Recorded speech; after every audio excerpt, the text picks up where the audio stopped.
Working on a comeback, onshore wind energy in the U.S. suffered a bit of a slump recently, but now experts say the industry is rebounding. What may help spark the recovery? We'll take a look. Plus, beanless coffee? A Seattle-based startup has devised a new way to brew a cup of joe as it bids to slash the environmental impact of the popular drink. We'll explain. And the growing debate over subsidies and whether fossil fuel companies should get tax breaks as governments push incentives for incorporating clean energy.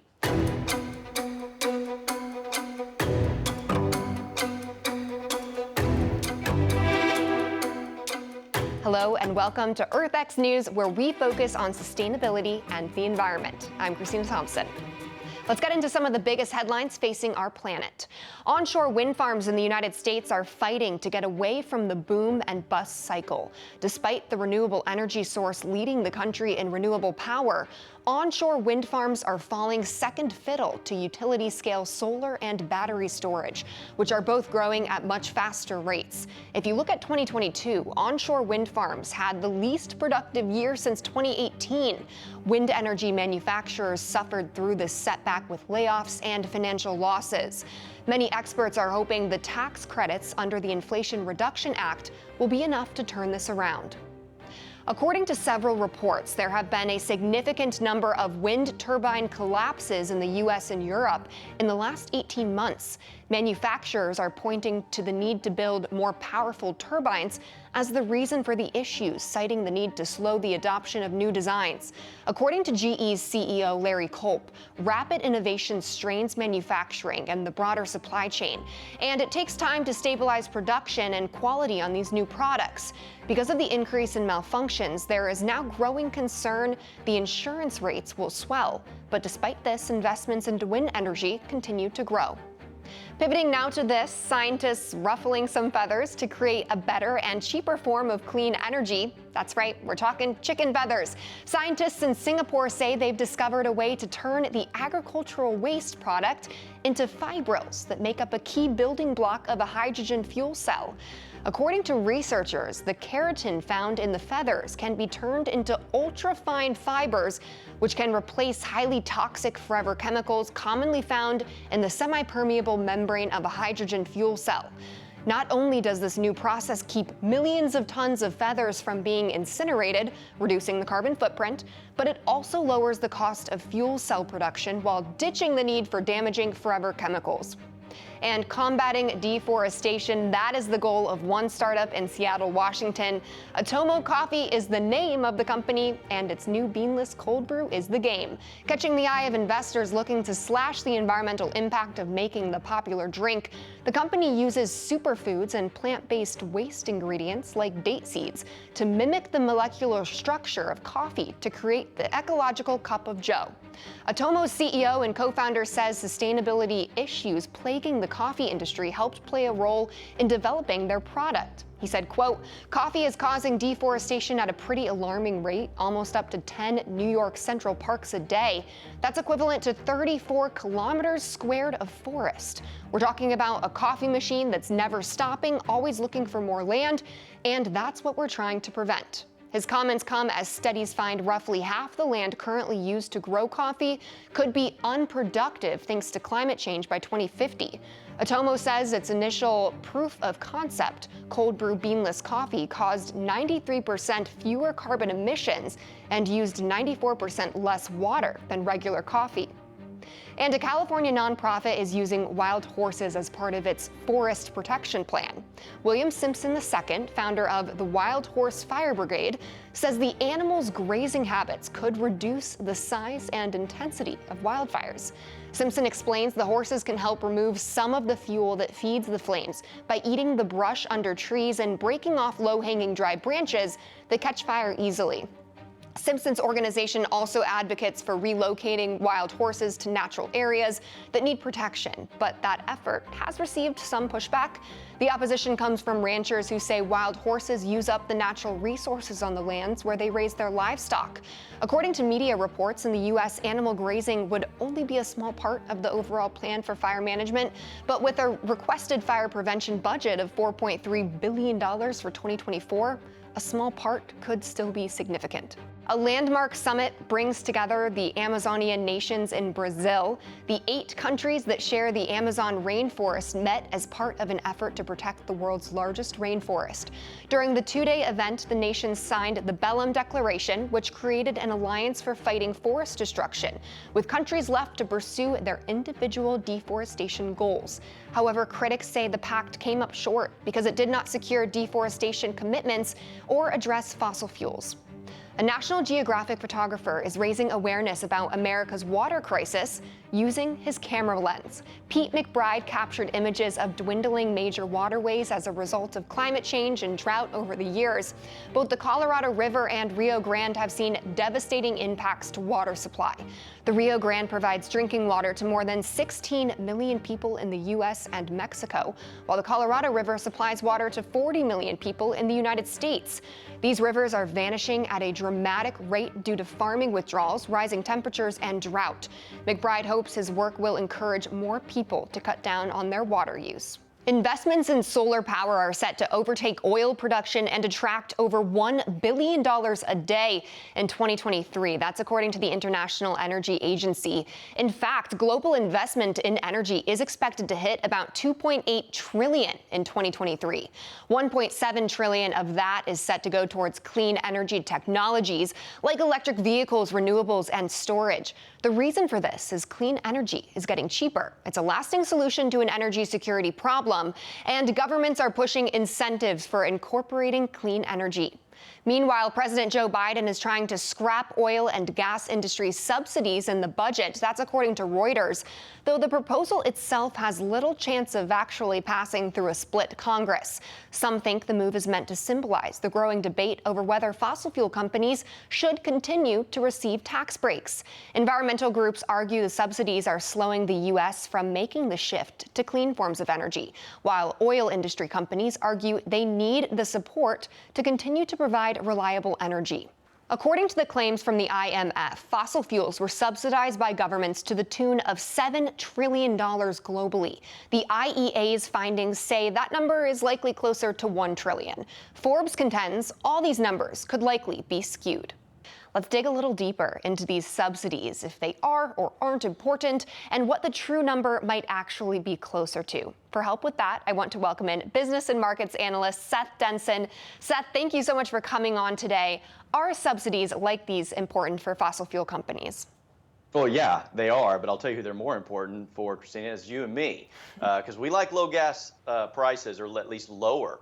And you know, there's a couple of things as it comes to subsidies we've got to think about. The first one being is that innovation doesn't grow on trees. It grows in brains and actual research and development. And unfortunately, what you have to do is apply those things, and that takes capital. Many banks, personal loans, I can say this, I'm an entrepreneur, it's difficult to get a loan on an innovative new idea. So subsidies play a vital role in our ability to continue to innovate and progress, especially as it comes surrounding energy. The first car didn't drive at 30 miles a gallon. It drove about 2. And so getting it to 30 miles took some government subsidies along the way, so that keeps things moving forward. So is that one reason why banking, for instance, why fossil fuel industries still require these sort of subsidies? Well, sure. I mean, yeah, like I said, it keeps costs down, but it also makes them willing to invest in new technology that may improve the overall environment. Again, if I am an oil and gas company and I've got market share and no one else out there is innovating anything new, well, then we all kind of have a grip on the market. These subsidies really help incentivize and enhance the ability to develop and deliver new technologies. Some people might argue that these subsidies are propping up solutions that just aren't sustainable on their own long term. Do you agree with that? Well, they're not sustainable on their own, at least not right now. Nuclear is a perfect example of that. It would be cost prohibitive to adopt nuclear energy across the board, even though it is a long-term solution that could help supply a solution to oil and gas and fossil fuel requirements. Solar is another example. At its best, solar is about 40% effective, and on average, it's about 20% effective. So again, we want reliability, and right now, that's fossil fuels. Right. Some might say, though, that that's why we need the battery storage, for example, when we're talking about things like nuclear, solar energy, to be able to prop them up at the times when it's just simply not able to provide power for the entire United States or the world. But I'm wondering if these renewable energy sources will eventually be able to compete once subsidies perhaps come to an end. We're a long ways off. And let's just take automobiles, for example. You've got roughly 2 billion drivers across the globe, about 80 million new vehicles. At current production rates, you couldn't get enough EV vehicles to supply the population demand for about 25 years. So could we eventually get to a place where we are completely eliminated reliance upon fossil fuels? I suppose it could happen. It may not happen and probably won't happen in my lifetime, but that doesn't mean we don't strive for it. That's the beauty of innovation. It constantly has its own beta test on both adoption and execution. Do you think that if we keep pumping money into renewable energy sources, even if they fail, if we find just one that has the potential to provide more energy than fossil fuels, do you think it's worth it? Well, it has to be a balance. That's an open-ended question, so it's hard to say worth it unless you know what the totality of that number is. You don't continue to throw good money after bad, but you have to continue to try to innovate. And what I like to see is that we are seeing that. But I'll tell you where we're seeing it most, Christina, is we're seeing it in the private sector. That private sector, though, is getting subsidized by the government, and that's a positive thing, and that's a good use of some of our tax money. All right, Seth Denson, thank you so much for coming on the show, for sharing your expertise. It's always a pleasure. Thanks, Christine. When countries go to war, the environment may get overlooked. Coming up, we'll explore how conflicts impact the planet's most important ecosystems. Stay tuned. This is such an important topic. The effects are infinite. And we always look at getting to the peace place or conflict resolution, but that's when real work starts to begin, because if the world's going to get together at the UN level or a multinational level, it really ought to be, what are we going to do about how we damage the environment once the war is over? How do we get at the best remediation that we possibly can?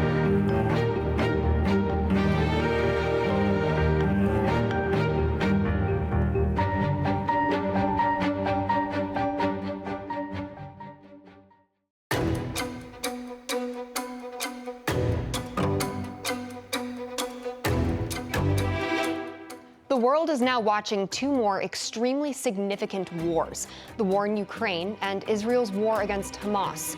Not only does war destroy the people and communities in the areas it ravages, it also claims a silent casualty, the environment.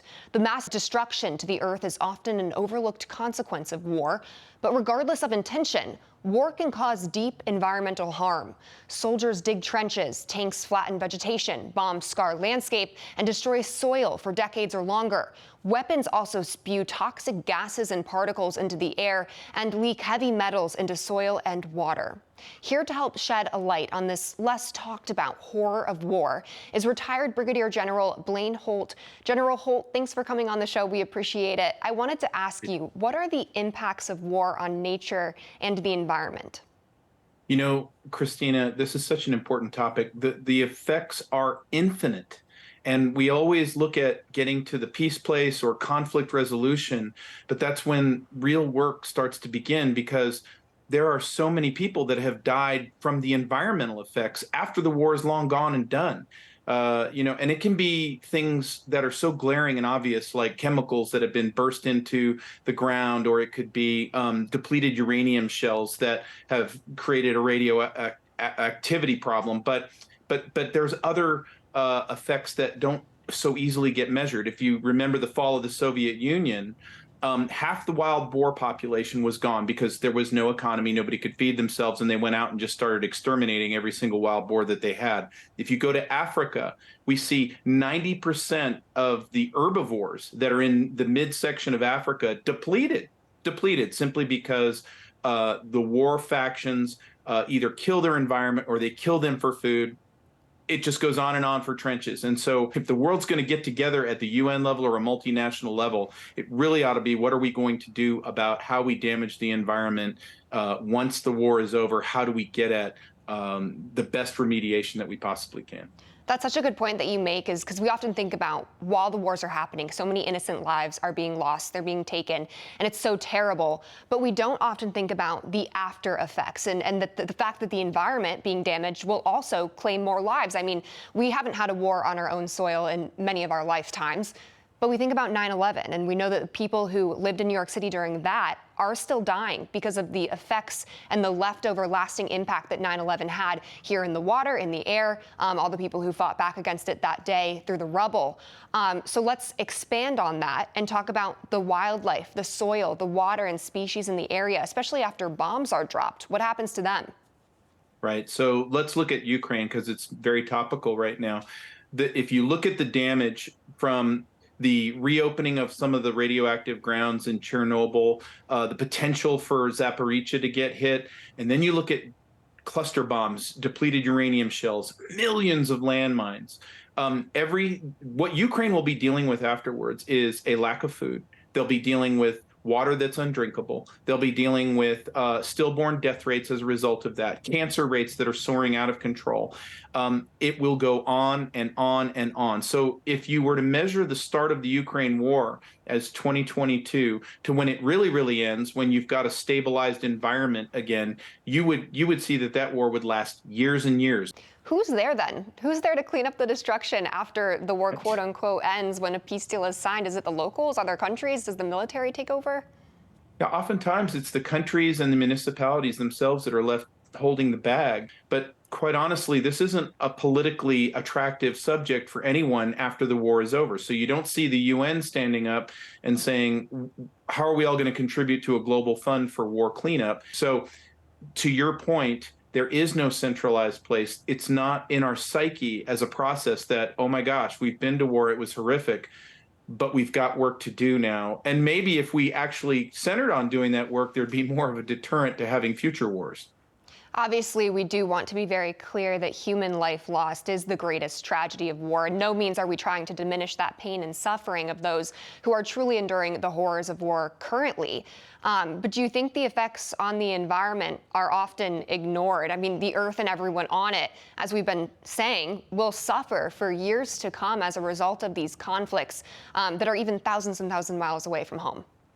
No, that's exactly right. The ecosystem gets damaged when we have these big wars. And then, God forbid that we would ever have a full-up nuclear exchange. We understand where that goes, and likely it goes to the ultimate bad place. But what we don't do is we never account for the true costs of war. And what I love about your show is that you're examining a significant cost imposition to humanity from having these wars. It doesn't mean we can eliminate the wars, but it does mean that we ought to calculate what is that damage going to be going forward and how do we address it. Absolutely. Very true. Brigadier General Blaine Holt, thank you so much for coming on the show, for sharing your expertise. Great to be with you. And coming up, could helping the planet be the key to easing tensions between the U.S. and China? We'll explore whether these two nations can find some common ground when it comes to the world's changing climate. Stay tuned.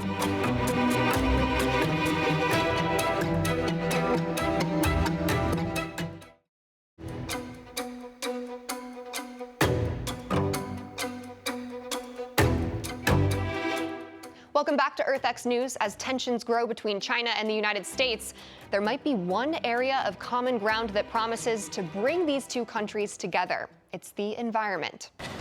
China says they want to strengthen cooperation with the United States to combat climate change. In fact, climate is one of the few issues China and the U.S. sometimes agree on. This is where the solutions are really going to come from. This is where the solutions are most needed. So I would like to encourage our friends, our business partners, our colleagues in China to come and share what they are learning and learn also from other regions about how we can solve the most pressing challenge facing all of humanity. Relations between the world's largest greenhouse gas emitters has been on a downward spiral in recent years. Trade disputes, military tensions, and accusations of spying, amongst other disagreements, are in part to blame for the tension. Today, we're in the strongest position in decades to compete with China or anyone else in the world. Anyone else in the world. And I'm committed Over the summer, John Kerry, the U.S. Special Envoy on Climate Change, joined bilateral talks with Chinese climate leaders. They focused on issues like reducing methane emissions, limiting coal use, curbing deforestation, and helping poor countries address climate change. They also discussed touchier topics like China's objections to U.S. tariffs and import restrictions of Chinese solar panels and battery compounds. Washington wants to protect U.S. manufacturers from low-cost competitors in China. China's beginning to change some of the rules of the game in terms of trade and other issues. I want to see China succeed economically, but I want to see them succeed by the rules. Republicans accuse the Biden administration of being too soft on Beijing in climate diplomacy. They say China continues to increase its greenhouse gas emissions while the United States pays a lot of money trying to clean it up. Kerry is one of several U.S. officials to visit China this year to try to reestablish a stable bilateral relationship. Both countries say they should be able to collaborate on climate change regardless of other disagreements. History proves that when the U.S. and China demonstrate they can at least find common ground when it comes to the planet, the rest of the world takes note.